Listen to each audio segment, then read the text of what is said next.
Welcome back, everybody. Today, I'm going to teach you how to add contacts to Microsoft Teams.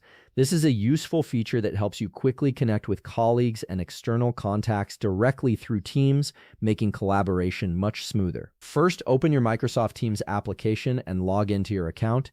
Make sure you're using the correct credentials so you can access all your team communication features. Once you're logged in, you'll see the main Teams interface with various options on the left side of your screen. Now, on the left side panel, you'll notice three dots. This is your apps menu where you can access additional features. Click on those three dots to open up the menu.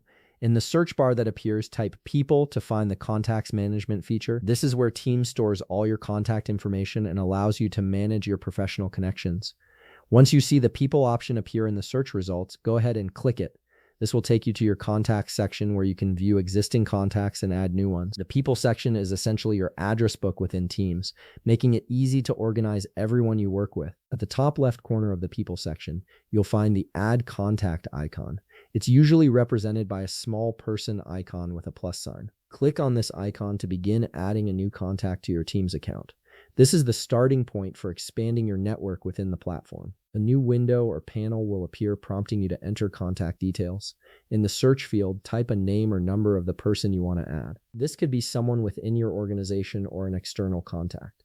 Once you've entered the information, click Add to proceed to the next step.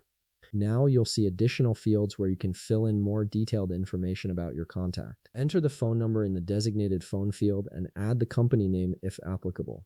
These details help you keep track of who your contacts are and how to reach them outside of Teams. Having complete contact information ensures you can switch to a phone call or reference their company details whenever needed. After you've filled in all the necessary information, click Save to finalize adding this contact to your Microsoft Teams. The contact will now appear in your People section, and you'll be able to search for them, start chats, or initiate calls directly through Teams. And that's it. You've successfully added a contact to Microsoft Teams and expanded your professional network within the platform. If you found this video helpful, please leave a like, subscribe, and see you in the next video.